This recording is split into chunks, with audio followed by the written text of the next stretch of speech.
Yo, Jay, yo, it's too fucking crazy. Too fucking crazy. nuts. I need a moment. I need a moment. Help me, please.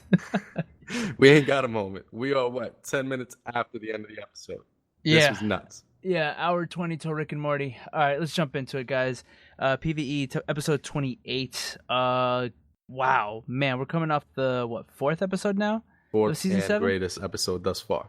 Yeah, fucking crazy. Way too much shit to fucking go through, especially since I want to rush all the way to the end. Nothing matters. Nothing else matters this whole. I was so happy throughout the whole episode. I'm like, oh, this is great. This is so fucking awesome. So the whole time, the whole episode had me like on edge because I'm like, why am I feeling so good right now? I can't be feeling this good in Game of Thrones without having it ripped away from me. Man, that statement speaks volumes, especially when you get to the end. Well, let's not even get to the end yet. All right, so let's Right. We ain't there yet. All right, we ain't there yet. So, spoiler heavy as always. If you haven't watched the episode, go watch the episode, come back, then listen to us, and then hit us up on like Twitter at PvE Podcast, and we can just fucking go from there. But we're pretty much start out with what Braun everyone getting that cheddar. Finally, Braun getting that cheddar he was promised. Braun? Bran? No, Yeah. Braun. Braun. Yeah. Braun getting.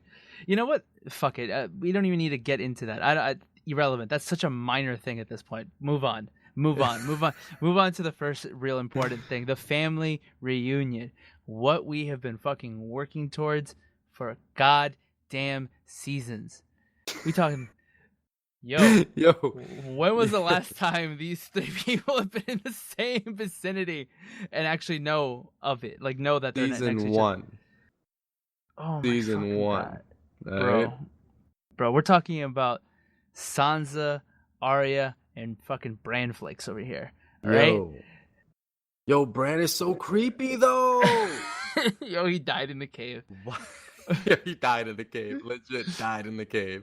Yo, so I know we're like jumping around. It's fucking crazy. I'm honestly, for me, it's just I'm stupid hyped right now. Jay, take it away. Take it away. Yo, look, it's rather than chronological like we've done in the past, right? We'll just keep it going like this is a good rhythm because what happens before this scene with the reunion, with the family reunion, it'll come into play later, anyways. But as far as what we have, right before the reunion, we got Bran with Littlefinger, where Littlefinger is giving him the dagger that was gonna be used to kill him. On some scheming shit, right? Because like Littlefinger never does anything out of the kindness of his heart. Sansa said that shit, right? Yep. And the best part is that Bran is over here like, yo, I know all, you piece of shit. You piece of shit. Like, he's looking at everything. And tell me why Bran right now seems like the most manipulative person on the fucking show. Well, he knows everything. He knows all. And he sits there. Best quote. I'm just going to say it now. Fuck waiting for later on. Yeah. Best quote is when he says back to Littlefinger, chaos is a ladder. Yo. Damn, bars. When he said that shit, I paused it. And I paused it at the very fucking scene where you see Littlefinger's face drop. Yo, he's like, I don't even. It was great. Big shout out to both actors for fucking killing that scene. Bran Flakes over here is like the most stoic, like not giving a fuck guy ever. And then Littlefinger, literally, like you said in your text, Jay, he shat himself. Yeah, like I could literally see just everything in his body coming out of his anus. Yep. At that very moment, bro. And I don't know if you remember that scene, but he said that to Eunuch, to Varys, in the throne room at King's Landing. Who did? Littlefinger says this to Varys. Oh, that's why he fucking shitbricks? I thought it was just because it was an ill quote, and he was like, damn. Nah, bro. This is a quote. This was said by Littlefinger to Varys. This season? Dude, season 1.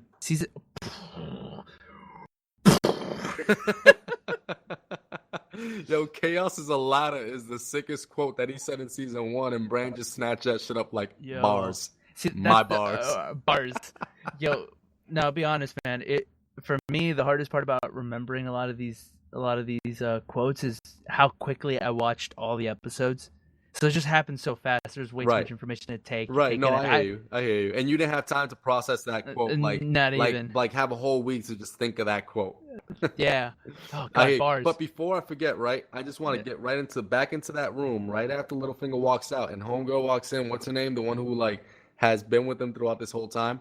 Oh, That, the wild yo, chick, right? isn't she acting like a girl who just woke up the next morning? You were like, all right, Brittany, see you later. She's like, my name's Steph.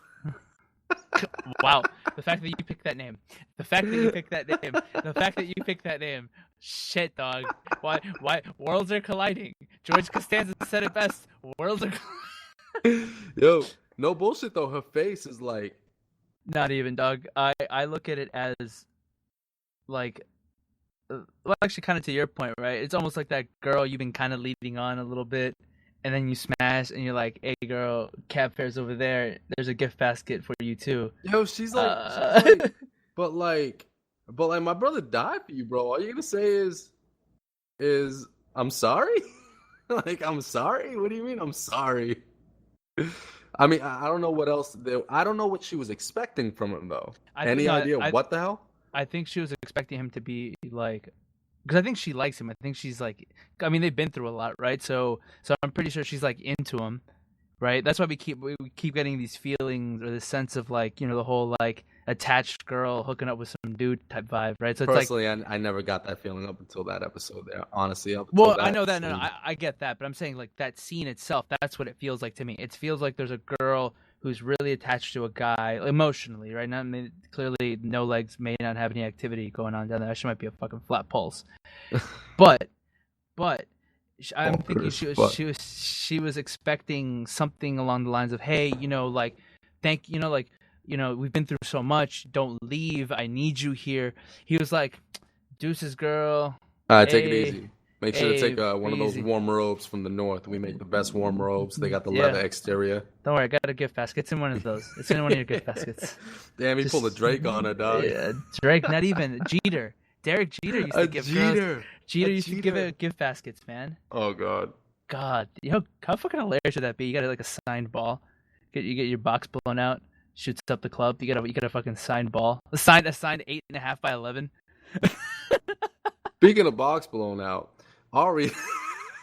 Whoa! Gotta finish that. You gotta finish that. You can't. No. This is a child. Finish that statement. So Arya makes it to the door, right? Sick transition. Arya makes it to the entrance of Winterfell. What the fuck is going? No, hold on. Wait, let's take a step back because I think we are missing a key interaction during two key interactions within. So during that little act, we have the Sansa Arya. We ain't there yet. Arya just made it to Winterfell, and for me, like this scene was important because I'm sorry. Okay. Because up until this scene where she gets to the door and they finally let her sit down inside while they fucking bicker about who's gonna go tell Sansa. Mm-hmm. I'm over here shitting myself like she's gonna go away. She's gonna leave. She's gonna fucking leave. She's gonna go. Like like she's not gonna stay. She's looking around and they're giving her too much time and they turn around, she's gone. I was like, fuck, man. Why are they pulling at my heartstrings like this? Why are they doing this to me? That, especially with how I left off from last episode and we've been talking about it, how I was like, when she saw Nymeria, it just felt like she wasn't gonna go home, like she was at a crossroads, right? Yeah, your hot take. I don't know if it was on the episode or just on Xbox. You're like, oh, she's gonna turn around and go to King's Landing. Well, it was my coworker. My coworker had put it in my ear, and then I told you.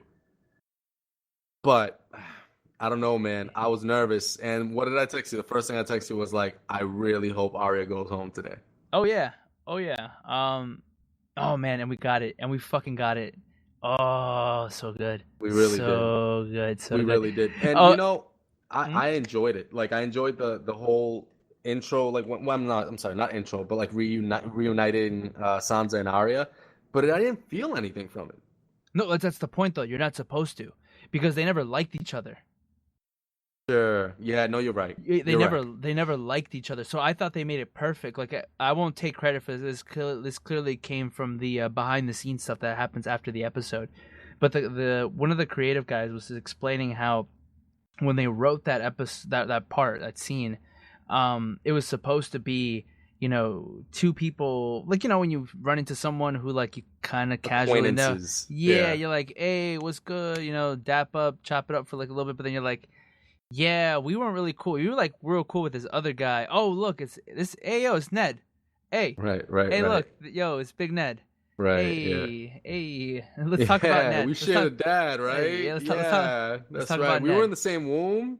Yeah. Yeah, let's talk about Ned though. Ned was tight. Yeah, nobody knows his face like we know his face. Only we know because everyone else is dead. Damn, Right. that's morbid. Right. Damn. No, but the best part is, like, Arya, she would straight up tell you, like, yeah, he was on my list, or like my list, and they laugh at her. She's like, haha, yeah.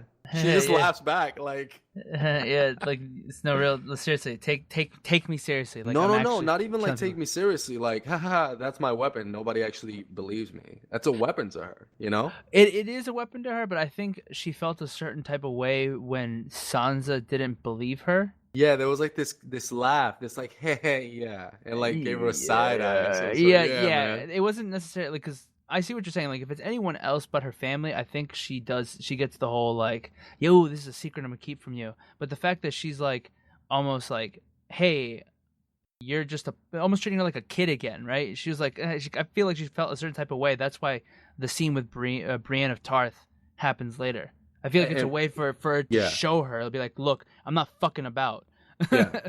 And you know what? Just to keep the continuation of this part of the story rather than chronologically, like, we move on. We're gonna stay with the Brienne thing, but we move on and they go to see Bran, right? They go see Bran at his fucking tree being a fucking weirdo, right? Yo, emo Bran, emo Bran. Yo, he's like Spider-Man when Spider-Man went dark side, bro. Yo, I just need him to cover one of his eyes with his man bangs. And just sit there and kind of like whip his head a little bit to move the bangs away every now and then. Yeah, bro. Like, but this was my favorite scene of the reunion because this was like Bran again showing what he knows, and he's like, I thought you'd turn, and again with what me and my coworker were discussing, like, I thought you were gonna turn around at that crossroads and go to King's Landing. Sansa's like, why would she go to King's Landing? He's like, because Cersei's there. And she's on the list.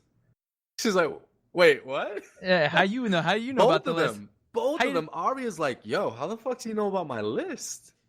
And Sansa's like, your list is real? Because I think Arya, to some extent, it's weird. Like, when you think about all the characters, there are some that believe in mysticism. Let's just group dragons and night and White Walkers and Night Kings and faceless changing men. Yeah. It's mysticism and then just more reality based stuff. So like Sansa sits on like the reality based shit. She knows about the Whites, but I don't think she's ever seen them. Right? She believes Jon. Right? Correct. And then you have Arya, who's out here in the cut, stealing people's faces, stealing people's faces, man. Yep. So she kind of gets it. Like, she doesn't necessarily know about the Three-Eyed Raven, but she knows that there are other things other than just what you see at face value. So I think she kind of just takes it in stride, much better than Sansa did. I agree. Did you find the way that the dagger was handed to Arya manipulative in some way? Not manipulative, but foreshadowing. Like, he's giving this to her with a purpose. Oh yeah, because he knows everything, right? So exactly. I would assume that he's just kind of setting the pieces for whatever's supposed to happen. Yeah, man. I don't know what that is, but yeah, definitely get a huge vibe of this is all destined to happen, and I'm just doing my part. My theory here is, all right, we got Bran, who knows Littlefinger started everything, bro. True. Bran knows this. Bran knows about the dagger. All right. I think Arya kills Littlefinger with the dagger. I think Arya kills him with the dagger. Is Littlefinger on her list? No, I don't think so. I don't think so. But all this shit going on, I just feel like yo, you're a small fish now in a big ass pond, man. Like, your little moving pieces are nothing compared to somebody right now who knows all. Like, his role is done. I need him to die ASAP. One thing that worried me that I didn't see this episode was in last week's previews, they showed Sansa with a pen or a quilt or a quill or whatever the hell it was, and she was looking over a paper, and I was worried about that because I saw it and I'm thinking a little finger scheme, you know? Mm-hmm.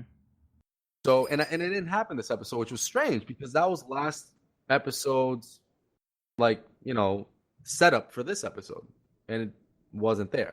Yeah, but I feel like that's the thing with a lot of the next time on so and so. Yeah, like they it's all to deceive you or to distract you from what might actually happen. Yeah. And I think that pretty much wraps up the I mean, I know we're flying through this kind of quickly, but I'm also a little bit. eyeing the clock because, well, we're really only giving you kind of our initial reactions, and at the same time, I'm not trying to miss this Rick and Morty shit. Wubble up. Pickle Rick. Is today the Pickle Rick episode? I have no idea. I have no idea. I think so. I'm so ready for any episode though. Oh, give me last week's episode was meh though. They could have done a better Mad Max episode. I'm just saying. I know sidebar. Last week's Rick and Morty wasn't that great. Hot take. Yeah. Low bar. Okay. All right. Sidebar done. Yep. Well, yeah, that's pretty much it with Winterfell for now. Other than Littlefinger was kind of looking at them like, oh shit, I got 3 Starks to deal with now. But yeah, no, man, like that was the reunion and fucking heartstrings being tugged all over the fucking place. Everything's being tugged out here in these streets, bro. Yeah, no shit. But we move on to fucking Dragonstone. Yeah, man.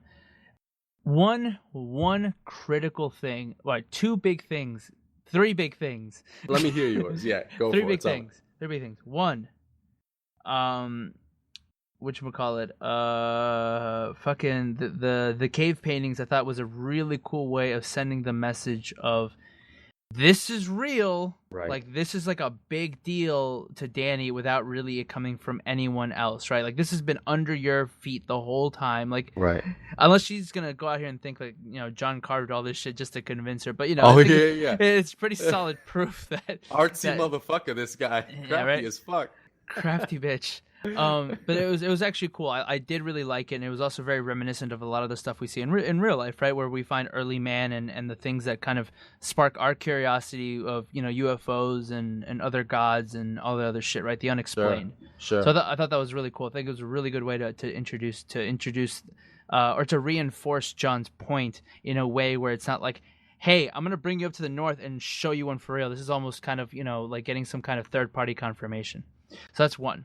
2, just fuck already. Like, bro, my boy tension. John got a little handsy there. You saw him? Yo, John and Dany want to bang, and it's kind of weird. But you know what? Jaime and Cersei do it, so it's okay. It is. John is one of the only guys in Westeros who like gives no fucks about who you are. Like John will talk to you the same way no matter where you come from. Oh yeah, you shovel shit or you're a queen, man, treats you the same way. He's a man of the people. He is. Man of people. He is. Good guy. Man of people. Good guy. Fuck your nephew already, right? Yeah, fuck already. Fuck already.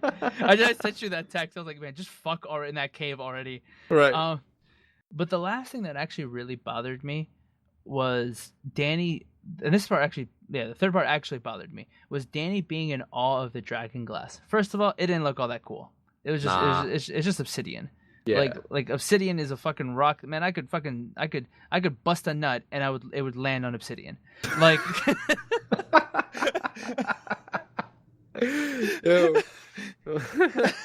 Yo. Oh, for anyone who didn't know, Jump actually lives in a cave. Yes, I live in Yeah. But yeah, I was like, it didn't look all that great. There's so what? She doesn't even know what it does. It's just a rock, just a pretty rock. So I didn't see the need for her to be like, oh, sure. And then he's like, but that's not all. But that's not all. Step into room number 2. Yeah, right. Yeah. Got a fucking fucking tiny wire thin little microphone with a big ball at the end. And if you look behind. No. Right. No, and if you look behind you, we're going to find that fucking Grey Worm is in some deep shit right now. And we need to figure out what we got to do about this over in Casterly Rock, right? Casterly Rock? Yeah. Casterly Rock. Yeah, so they come out of the cave. I come out like that. Well, let's just set the scene. So they come out of the All right. cave, and Tyrion and Varys are waiting for them. Yeah. All right, go ahead. Well, Dany, she's told about what's going on at Castle Rock. She's told that Grey Worm's fucked, and the whole crew of Unsullied, they got no food, they're cut off. And I like the way she reacts. Like, legit, she's like, these are my people. You know what I mean? Like, I need to win this war. I need to get this shit over with to save my people, right? Because she doesn't want to. She's not gonna let Grey Worm die. She will not let Grey Worm die. I don't know how that man's gonna go, but it's not gonna be at Castle Rock before he gets to eat that box again. Yo, first of all, sidebar. Oh, I'm taking this whole. I'm taking reins of this conversation because I know this part is way ahead, but I don't care. We're gonna talk about it now. When, what's her face? The brown beauty with the curly hair. Masende.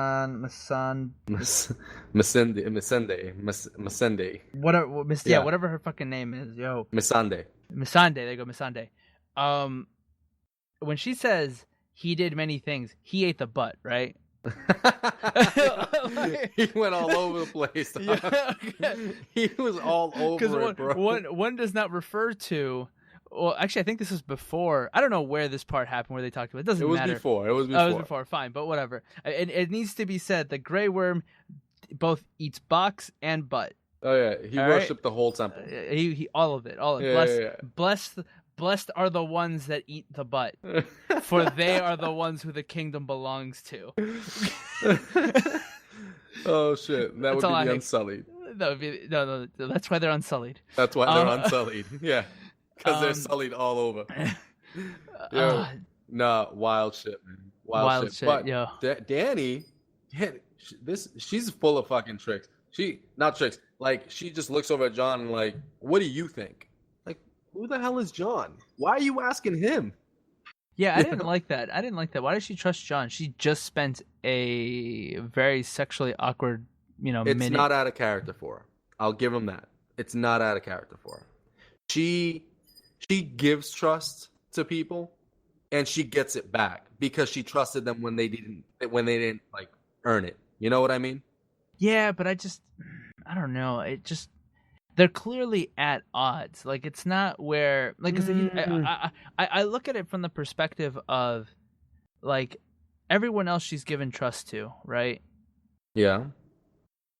I feel like at some point they needed her more than she needed them, and they just provided reassurance. It's not until this season where I feel that she's really aligned herself with people she can't trust because she's almost desperate. Like, her allegiance with the Tyrells, the Greyjoys, and they're falling apart.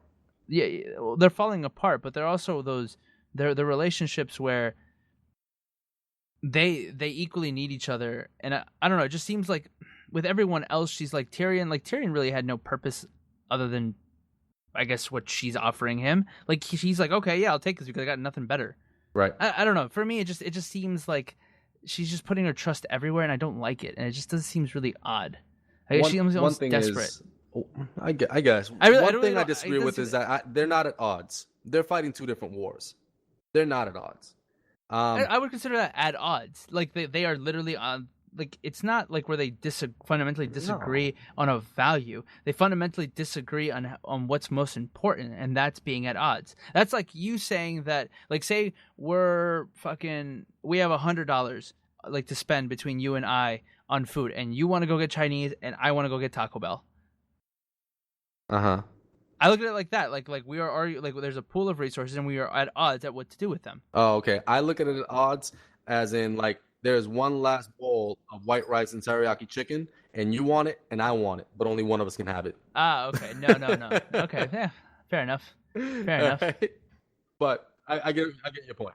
I get it. But no, man, I like Jon's approach to it though, because Jon basically reinforced what she believes all along, but she was just being hot-headed. You know what I mean? Like, the whole time she's like, I don't want to take it by force. I want people to actually love me. You know what I mean? Yeah. Burning buildings and cities to the ground isn't going to bring love. It's going to bring fear, right? And for him to say that, she's like, damn, like Like this, I feel like that might bring them closer together. I'm just trying to read between the lines. There wasn't much because next thing you know, she's somewhere else, and we didn't even see the conversation that led to where she went.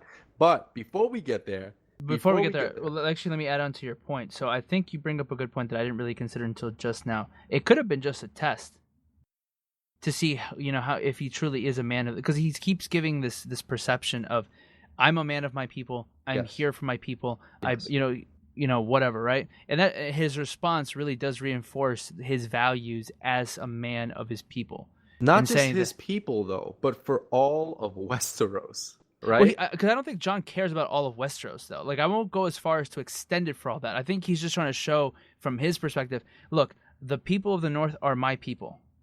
And the example I want to set for my people is that I have their, I am not solely looking for power. I'm looking for what is their best interest. You can extrapolate that idea and then apply it to Dany and apply it to everything else, but that's really the point I feel he's giving across. Not necessarily that he cares for all of Westeros. I don't think he doesn't. I'm sorry, I disagree because personally, if I only cared about a group of people, such as the people in the North, and there were monsters coming from the North, I would just take my people across the ocean to Essos and problem solve. Let all the other people who I don't care about die. No, because that only delays the problem and not necessarily resolves it. I'd see Jon as a problem solver at the same time. That's why he came all the way down here to actually find the obsidian that's needed in order to kill them. Like, I don't see Jon as the type of guy who's going to be like, yeah, let me just cross this giant body of water to get away from this problem, because I only care about the people from the North. No, I look at it as, in order to truly preserve the North, you need to actually find the root cause of the problem, which are the White Walkers, and we need to actually defeat them in order to protect them. Mm-hmm. Okay.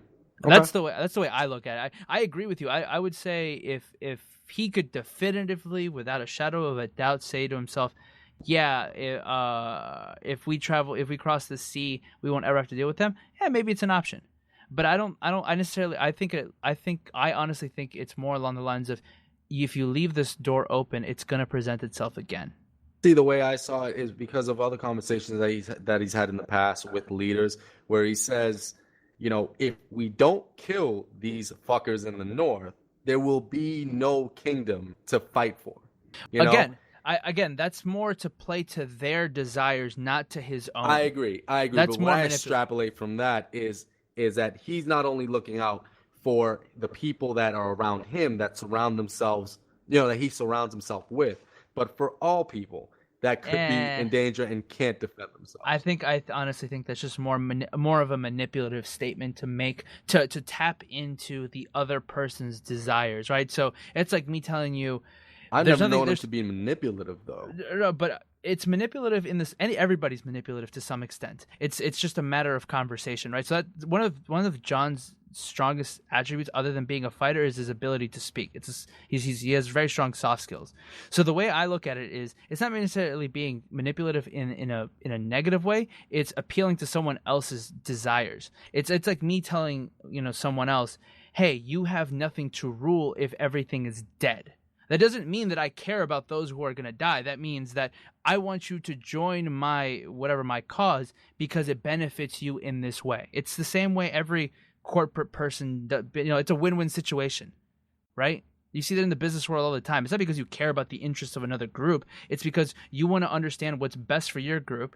And the best way to sometimes the best way to achieve that is finding a win-win situation between you and someone who can offer something else. See, but that's not been what Jon has done, especially you're talking from the perspective of like a person who is a public speaker and can speak well to other people. Jon has never spoken well to other people to get them to join his forces. He's just told them like it is. He's saying, listen, I don't know what you guys want to do here, but the facts are that these people are coming, and if you want to live here, we need to kill them. That's being well spoken. That's not being manipulative. No. But you can be well spoken and manipulative, though. No. What you're trying to say is different than what I'm saying. You're thinking of manipulative as the way that Littlefinger is manipulative. No, I'm not No. You are, though. No, I'm not. It's absolutely completely different. If you feel like it's the same, then that's on you, but it's not. No, it's not the same. I'm saying it's not the same. What I'm saying to you is don't perceive the word manipulative as always being negative. You can have a But it's positive not. But benefit. that's what I'm saying. I'm saying that when he is speaking to other people, and when he's in a room full of people, he's just saying what it is. He's not telling them this and like trying to force them to do something. He's just saying it. He's saying it, and he's like hoping that they will do the right thing. Yeah, but the position he's been in before is very much different than the position he's in now. So when he was part But of he the just landed in this position. It's No, not like no. he asked for this position Okay, either. that's the still though that it doesn't make a that still doesn't make a difference. I can still see him. He's not a dumb guy. I can see him. He's trying He's to not act. a dumb guy. He's actually an honorable guy. He's the guy that Ned was perceived to be. But we know better now because of Brand's foresight. Okay, so it's very easy to be the guy who says, "Oh, I'm going to tell it how it is." When you're just a guy who's a part of the night, the Night's Watch. When you're a guy who's dealing with wildlings, you're just trying to speak your point, whatever. But he's in a position of power. He's in a position of authority now. That's very different, and you operate in a very different way. He hasn't. But he has not. He absolutely has not. He has spoken the same way he has spoken before to the queen, the way he's spoken to the people around him. And she says, bend the knee, and he says, I cannot do that. Let's just agree to disagree on this. I think we'll go back and forth on this all fucking night. Yeah, I mean, we're honestly arguing semantics. We're not really arguing anything of value. You're too caught up on the word manipulative and it being some terrible thing. Nobody even remembers that word anymore, but I'm right, you're wrong. I get it. Moving on. What happens next is Arya and Brienne. That scene was probably the best scene I've seen all season long. I was not anywhere near as happy with anything else other than watching Arya fight Brienne and see these skills that she developed from, I don't know, being fucking blind and having to survive on the streets of Braavos. So there's one thing that I see coming out of this after seeing that fight. Well, first of all, before I even get into my point, she's a G. Wow, she's fucking awesome. Like, skilled ass fighter.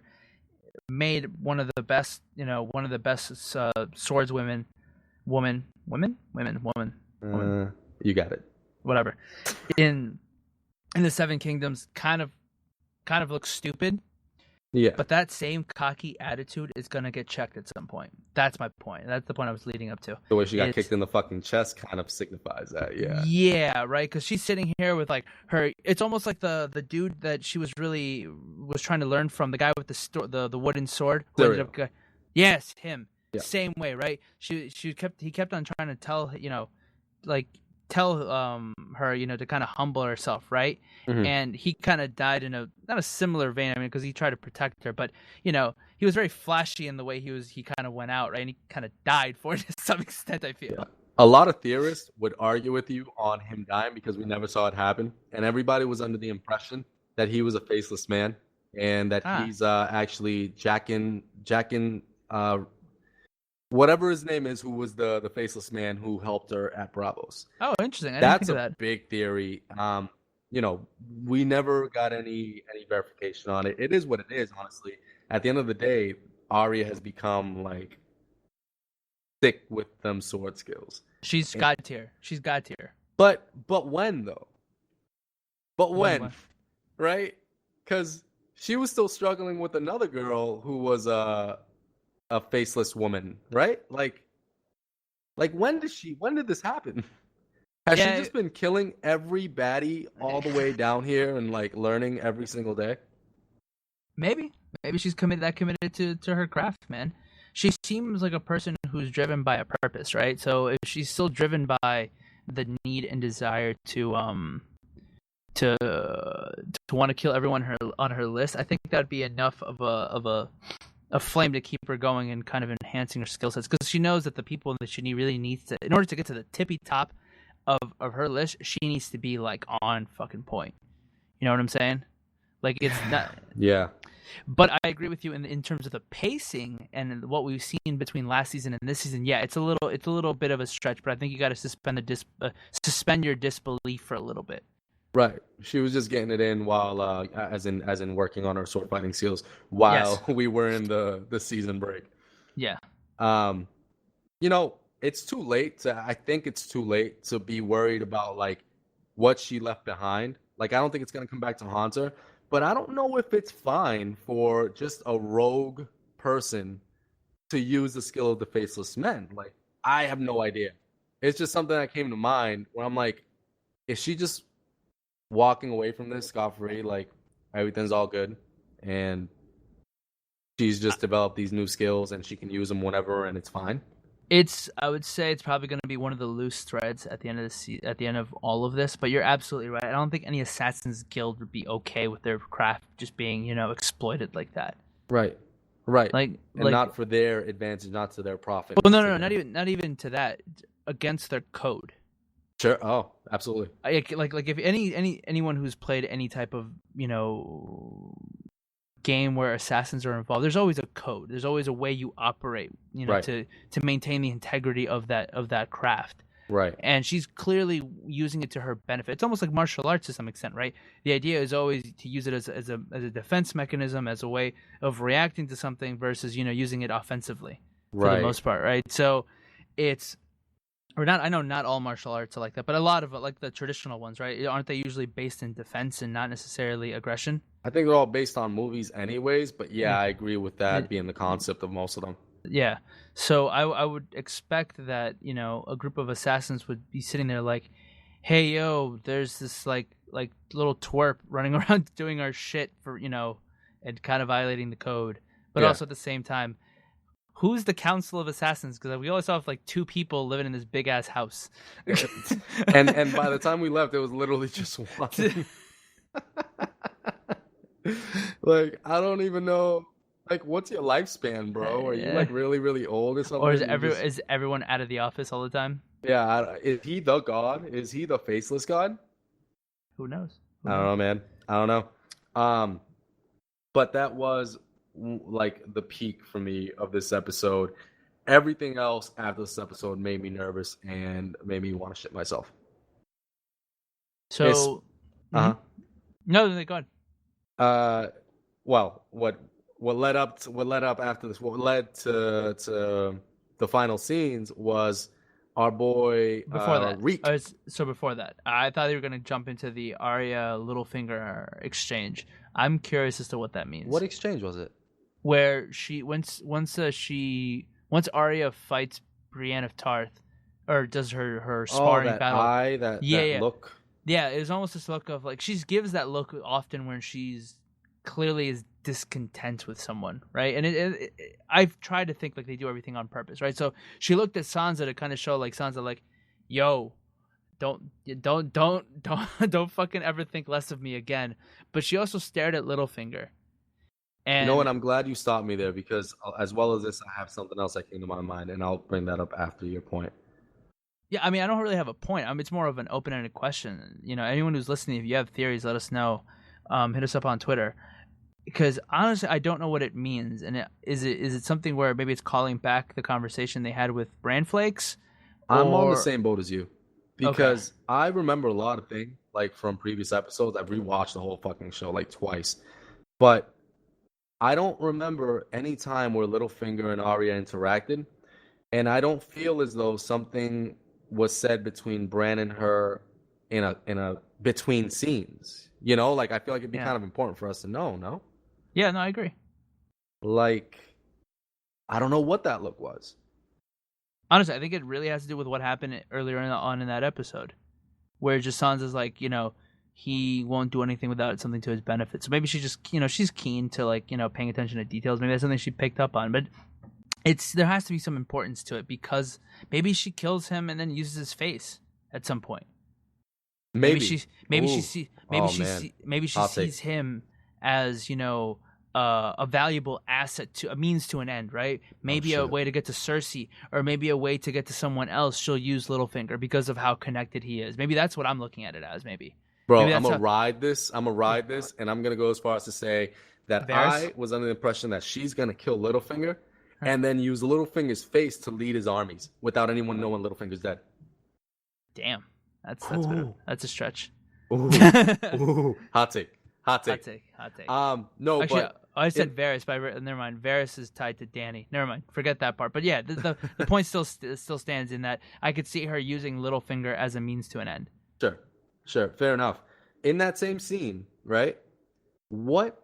And I'm asking you because not me or Radina can make out what Our executive producer, for those who don't know, can make out what the fuck is with Sansa's face when she's fighting Brienne. Why can you never tell what she's thinking? No, Sansa. Fighting Brienne. When was she fighting Brienne? When Arya and Brienne were doing their thing, dude. No, you just said Sansa was fighting Brienne. When Sansa was watching Arya and Brienne. Okay. I misheard. Go ahead. What was that face? What was her look? Why? I She think always looks like disgusted or angry or upset. Like she's at odds with her little sister. Remember, they don't like each other. So I just took it as, she's because didn't Sansa always want Arya to be a lady? Yes. And now she's completely the opposite. She's a killer. Well, their mother wanted her to be a lady. Sansa was like, why can't you be more like a girl? But still, it's still the same point. The same point still stands. Sure. It's almost disgusted because of how much Arya has gone away from what, her mom and her kind of wanted for her. Maybe she just, it could be a combination of like, she never wanted to see her little sister to be like that. And along with that, maybe she's just genuinely jealous of her sister being really good at something. It could just be sibling rivalry. Maybe. That's personally the way I perceive it, because there's no other to me. There's no other logical reason as to why she would feel a certain type of way about her being really good at Fair enough. I agree with you. I agree with you on there's no other logical explanation. It's just for me. And this is just me. I want to feel like they are beyond that because they are the last surviving Starks. Like something about that. And that's just as a person on the outside, as an audience member looking in, right? Because we just love the Starks, right? Nah, you gave me a very good lesson on people really don't change regardless of the situations that happen. You gave me that nice talk yesterday. Fair enough. I don't see her changing the way she is just because of the circumstances that have happened. Ooh, real life. Damn. Worlds are colliding. Worlds are colliding. George Costanza was right, damn it. Costanza was right. Oh, shit. Yo, real talk, though. Talk about worlds colliding. Yo, Reek and John, man. I had forgotten completely about Sansa and John being together, and Sansa having told John what Reek did. I expected, like, a brawl. I expected, like, blood drawn. Then and there. It would have been if it wasn't, for what he did for Sansa. I know, and I didn't remember that until that moment. I'm like, oh shit, like damn. I was like, is this how Reek kicks it? Is this how Reek goes? Yo, Reek when he turned around, he's like, John, yeah, bro. Have you spoken to Sansa though? It's like when you run into that guy who owes you money. He's like, "Hey, man, what's good? How you been, man? Hey. I've been looking for you. You changed your number. I forgot that I changed my number. Yeah, I should have hit you up though. Hit you up though. Right. He grabbed it by his throat. And he was like, "Man, if it wasn't for what you did for Sansa, you'd be dead right now. These hands, yep. these hands, they belong to you." Yo, that scene, loved it. It's such a good fucking episode. Yeah, all around. So John restrains himself. Everything else I really don't care for. Right. And then they pretty much say, "Oh yeah, the queen is gone." Cut to Jaime. Cut to Dick on. Yo, cut to Dick on. Jesus Christ. Yo, cut to Jaime and the rest of the fucking Lannisters just out here trying to repay their debts. Man, I tell you what, boy. Oh, hey, sidebar. You know that the old guy who's the Lord and Dickon are Sam the Slayer's family, right? Oh, really? I didn't know that. Yeah, that's his father and his brother. Dickon is Sam's brother. Shit. Man, yeah. Didn't put two and two together. Good fucking work. Way to do your homework. Yeah, you only watched it one time around, and it was so fast. It's like it's all a mush in your mind. It's a blur. Yeah. I still remember Ned getting his head chopped off like it was yesterday. Right. It's those impactful moments. You remember fucking his wife getting her throat slit and babies getting stabbed. Yeah. Yeah. Yeah. I hear you. I feel you. Good time. I feel Good you. times. Good Good times. times. Good times. But yo, Jamie, man, Jamie and Braun, bro. Yeah. Braun Chilling is on out the here. wrong team. Braun can switch over at any time. Tyrion is right there. He just He has to just give him a wave, and Tyrion will be like, "Let's go, bro."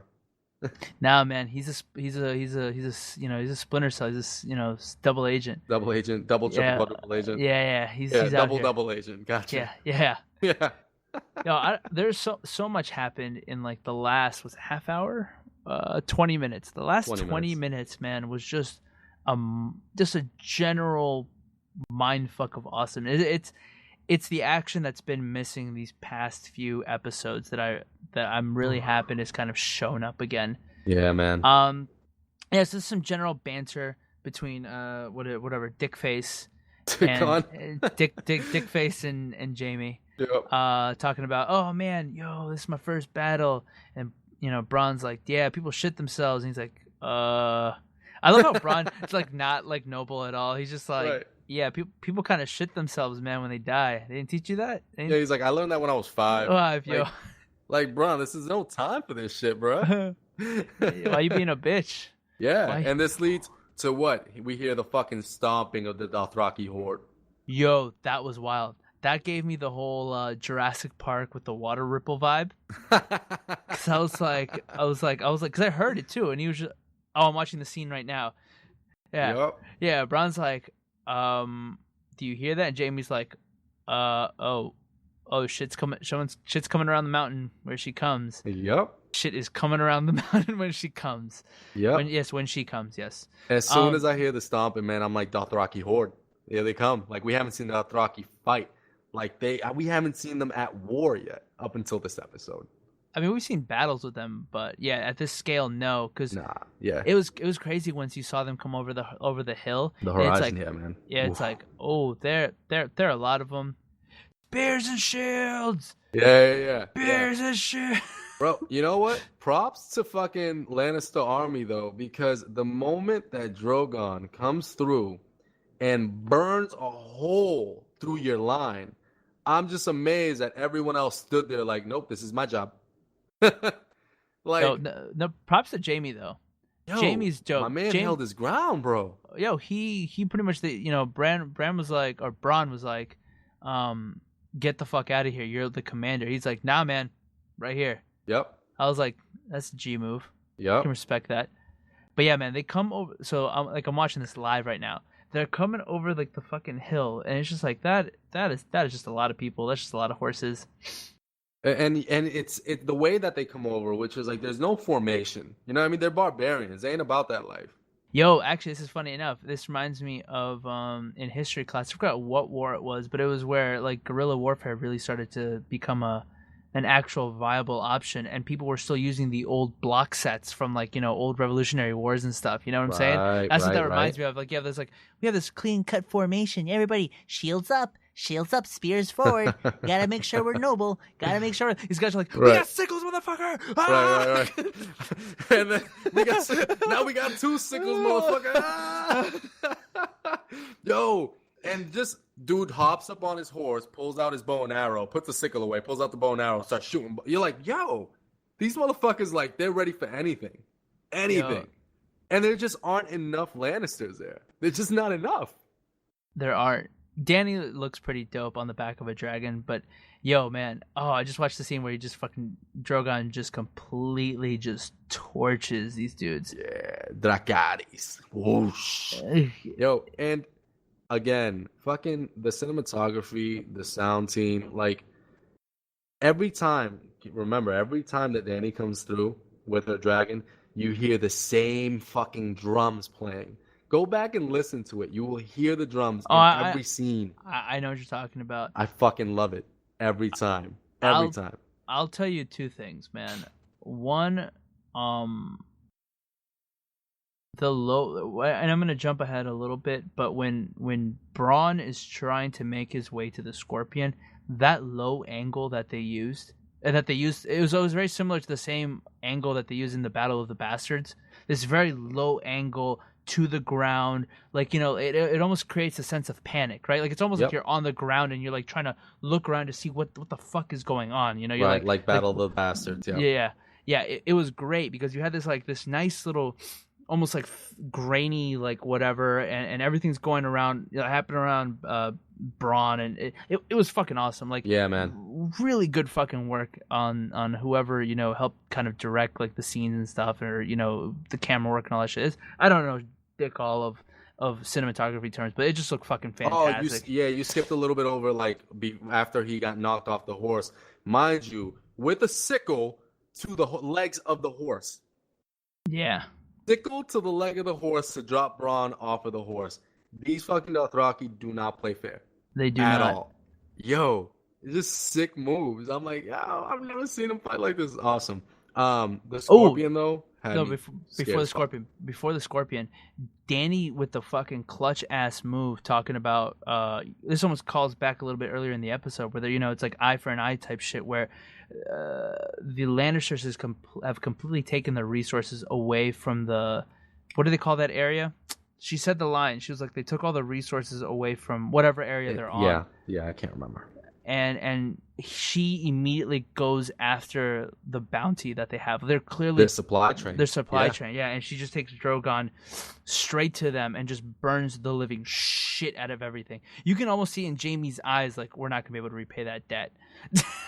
Like, it was awesome. And man, I see it happen, and that's like the value of this scene. This scene just says, you're fucked, Cersei. Like, the bank ain't gonna help you. Yeah. Like, you were on a good path. Like, shit was going all right for you, but you fucked again. And now, like they're gonna come for their money, right? The Lannisters now no longer pay their debts, right? Yeah, finally. They finally don't pay their debts. Right. Ooh, hate to jump around again, but I'm watching the scene where Jaime is fighting against the double-sickled Dothraki guy, and then Dickon shows up. And Dick Balls over here shows up and saves the day. Yep. Man, Jaime's a G, though. As much as he is an ancestral kind of asshole, pushes kids off of windows from very, very high places. He's kind of a giant ass, but at the same time, he's got a lot of balls. My man's got a lot of balls. Right. What he lacks in hands, he has balls. As in balls. Another really interesting scene actually just popped up right now. When Bronn is on the ground and he's looking between the gold, like he looks at the gold and he looks at what he has to do as duty.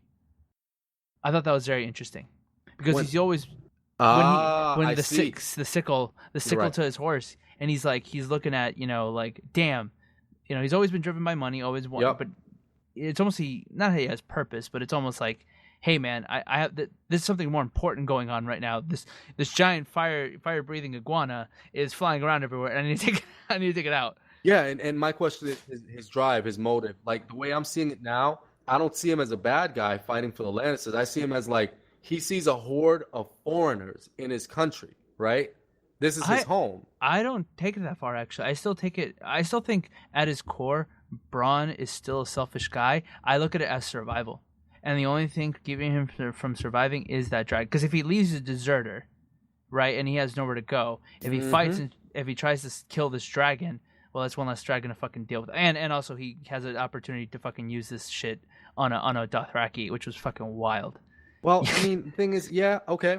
I hear you, but he could still be a deserter and switch sides. Like, Bronn, he's never had any commitment to anybody anyways, What would he lose? He would lose a fucking wife he didn't want to have in the first place. Like, he doesn't even have a fucking kingdom yet. He doesn't have a castle yet. But, I don't know. His motivation is still up in the air. We'll see what happens with him. But the guy, I mean, we were talking about it a few days ago. It must take some fucking skill to shoot that scorpion. Is that what they're calling it? Yeah, the scorpion. Yeah, to shoot the scorpion and hit a fucking dragon. Right? I mean, imagine the dragon's flying at him. Why does Dany fly it so fucking low? Because she has the biggest raging boner from fucking burning half the countryside. And I'm telling you, yo, bro, if you tell me I have a dragon, I can use it at my free will, and at this point, nothing has stopped me. Bruh, I'm walking in pantsless wherever I go. like I am full chub, massive erection, walking into the club, swinging my dick around, and that is what she did. Yeah, part of me wants to see her ride in on one, and hopefully in the next few episodes. But standing up, holding on to like reins. Not even holding two sickles, just for the shits. There's no point to them. They're decorative. They're decorative. Decorative sickles as she's shooting bows. One new thing I learned was that our dragon buddy here, Drogon, I don't know if the other two do, but he has a plate on his chest. I didn't notice that. Yeah, Jamie had set it up. He had like a whole row of archers, and he was like, shoot, and they fired, and she bucked him back, and they bounced right off his chest. I thought that was just him having scaly skin because, he's a dragon. I don't know. But it looks like if you look at it. I'm looking at it. It's just his scaly skin. He's just a dragon. Not an armor-plated dragon? No, he's literally just a dragon. I will say, in terms of cinematography, this scene just popped up. The one scene where Jamie, it's kind of cool. Like, Jamie's in the foreground, and he looks over to his left, and he sees his men pretty much in ashes being blown away by the wind. Fucking stellar, dog. The cinematography in that same scene where he sees, is it a horse pulling a carriage where it's on fire? Yeah. And then we cut to Tyrion looking at the same thing. Right? That was pretty cool too. From two different perspectives of it. Yeah.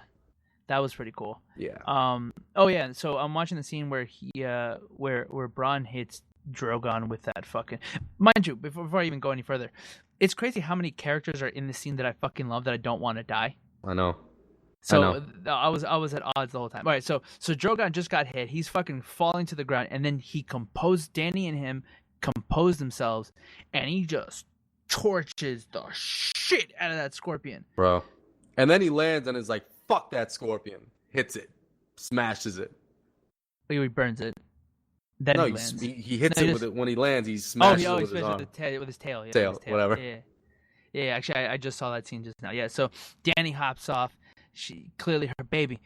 Mama's here. Mama's here. Right. Mama won't never let you get hurt. Mama won't ever let you get hurt. Trying to pull out the spear, and Jamie is sitting there fucking like, yo, it is my time to be a hero. Tyrion's like, you are a stupid fuck. What are you doing? You're an idiot. Like, he clearly loves his brother, right? Because Jamie's really the only one who actually kind of cared for him to some extent, even though he was kind of an ass to him too. So right now, I'm watching Jamie running at her, just fucking Leroy Jake. One-arm Leroy.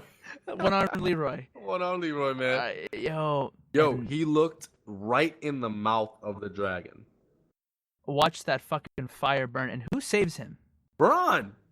Is it though? Bronn, because Bronn, right after he gets thrown off the scorpion, he looks over and there's a horse right there walking by him. Okay, Okay. So interesting. And then we see Jamie floating to the bottom, and then scene.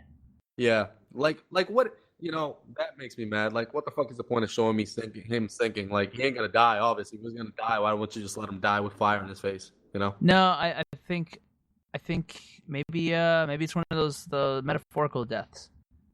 Oh, the old Jamie has died. The old Jamie died several times. He's changed a lot throughout this whole thing. Yeah, I don't know. Maybe it's one of those because it's it seems deliberate to some extent, or maybe it's just a good place for a cliffhanger because I don't know, but it seemed a little deliberate. Maybe I think this is what Game of Thrones does to you. It makes you think everything has a purpose, right? But him just floating down after what just happened, it seems very like I don't know. Just something about it just seemed very much like I don't know. I don't know. It just looked like Leo sinking in the ocean in the Titanic. Has he waved away with his wooden hand or golden? Yeah.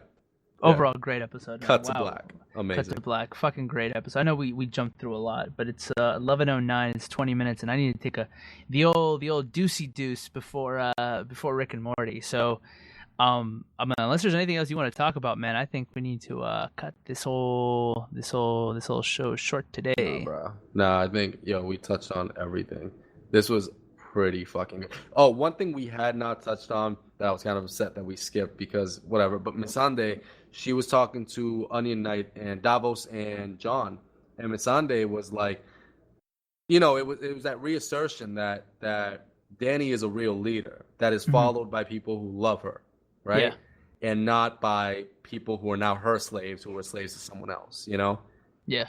And she says, well, John asks, well, what if you wanted to leave tomorrow to go back home? She's like, then she'd let me, Yeah. Like she would give me a ship to go. And they were like, oh, are you sure about that? She's like, nah, yes. Yeah, you don't know her. And it was just that kind of like foreshadows a joining, like a sexual insertion between Danny and John. Yeah. They're gonna fuck. Yeah. Yeah. But does John eat butt though? That's the PvE query of the day. Does John eat butt? Does Johnny Butt reach out to us on Twitter at PvE Podcast? Leave us a voicemail, speakpipe.com/PvE Podcast. If you have any questions or comments, send us an email, askpve@gmail.com. Maybe send us a message on Instagram, PvE Podcast. Maybe talk to us live while we're streaming, twitch.tv /PvE Podcast or mixer.com /PvE Podcast. While you're at it, send your friends a link to Player vs. Everything.net where they'll find our RSS link, iTunes, Overcast, SoundCloud, Stitcher, Google Play, YouTube. And then maybe join us next week as we talk more about John's epic butt-eating saga. And maybe we'll finally get to the answer as to whether or not, Danny has a hairy butt. Until next time. Dickon might like that. Dickon might like that. Until next time. Peace. Ha! Send it to the press.